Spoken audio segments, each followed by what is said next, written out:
But I need to talk more in depth about these penalty calls, right? Because I agree with everything you said, Scott. I think we really struggled to create throughout the whole game, basically. But I think we were robbed to an extent because, I mean, we deserved at least one of these penalties. Let's start on McTominay, because I think you thought at first, Keith, that might have been a penalty.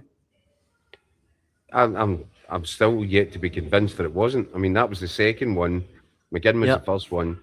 I think the kind of general consensus seemed to be that the McGinn one was pretty much in the stonewall sort of category.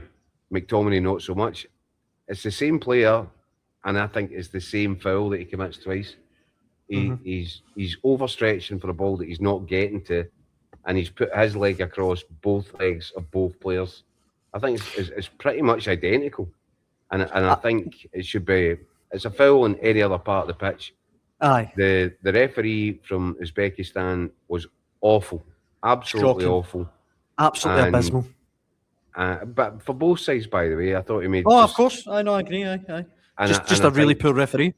The ref we got in the first game was stunk the place out as well, to be perfectly honest with you.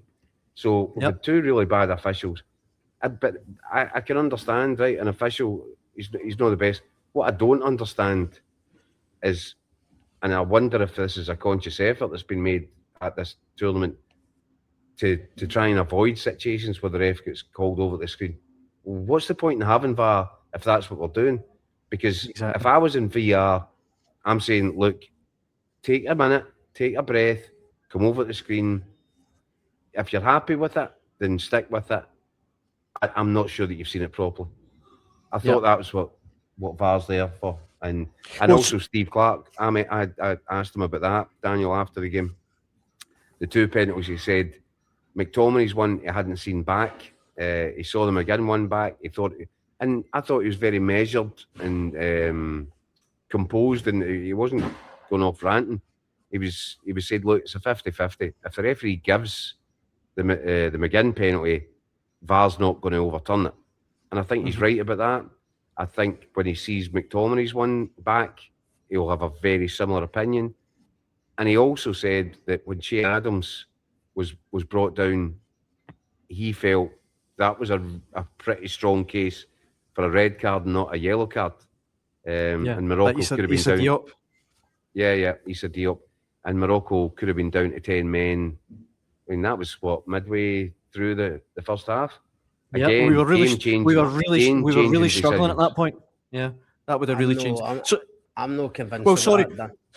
Sorry. See, before you come back in, Scott. I mean, the McGinn one we need to look at. I mean, some of the pics I've got here, even from these pictures. I mean, you can see in this picture in particular, if I can get it to go up. The player comes in, clearly makes contact with his knee, does not get anywhere near the ball, brings him down, and look, I think McGinn's looking for it. That's what John McGinn does. He does it so well, but that doesn't mean it's not a foul. I think you hit the nail on the head there, Keith. Anywhere else in the pitch, you get a free kick for that. It's a foul. It's a foul. And why the referee hasn't been asked or invited to go over the screen and just take another look, because these are key decisions. I'm not saying it's Scotland. We the balance of play, did we deserve anything more than we got? Probably not. We probably deserved a heavier defeat, despite our kind of better second half performance. But that doesn't change the fact that these are key decisions, and if one of them goes in your favour, if Scotland come away, scored a penalty, whether it was the McGinn one or for the McTominay one later on, we're probably having a really different conversation. And everybody's, I'm not sure how much would be questioning the decision to leave Ben Gannon Doak out, would say, look, do you know what, tactically we got it spot on. We fell behind a really poor goal to lose, but we stayed compact, we stayed in our shape, and we got the 1-1 through a penalty, albeit. So this is why I keep saying it's not black and white. Nothing about that performance or the result tonight was really black and white, even though I'm tempted to say I feel it saying I don't think we got any more or any less than we deserved from it. Scott, I'm with you in the sense that I get it was unconvincing by Scotland, and again, like you say, Keith, as well, I actually hate agreeing with you both so much, but you're right, we probably didn't deserve it, but that's elite sport. you know, when you get these opportunities, you take them. And I'm sorry, that to me, that is a penalty every day of the week. That's a foul. There's no chance that's not a foul.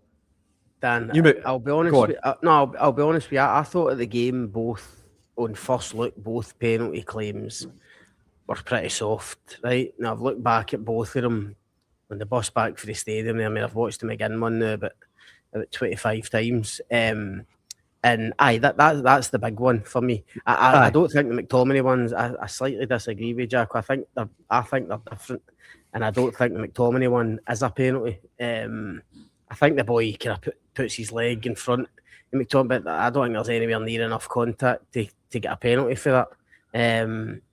The McGinn one's different, and that John. You're saying it's totally different. Look at that. Look at the contact point there.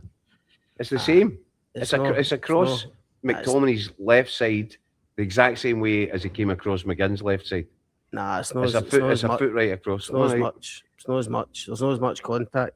McGinn one's different. No, he waits and then attracts the challenge. And as much as I agree with you, Dan, I think John's been clever and he is looking for it, but that doesn't mean to say it's not a penalty. And I think most weeks, 8, 9 times out of 10, you're getting that. It's going to VAR. I do agree with Jacko that and Steve Clark that if it's given in the first instance, then it's not getting overturned.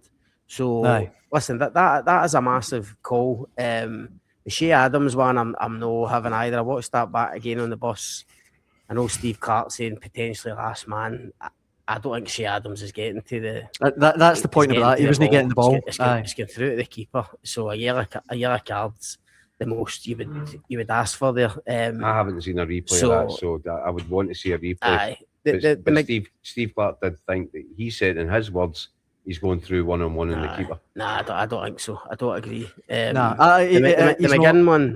No, the McGinn one's the big one, Dan. And look, you're right. It's a massive call. No, it probably should have been a penalty. Scotland on the receiving end again, a poor decision. I agree. The officials in our first two games haven't been great. But again, and I don't want to sound like a doom and gloom merchant, but we need to get away from coming out of games that we've lost, moaning about decisions, moaning about things that haven't gone our way in the game. We need to concentrate more on creating more chances, scoring more goals. We've now been at 3 tournaments, 8 games we've played. I think we've scored 4 goals.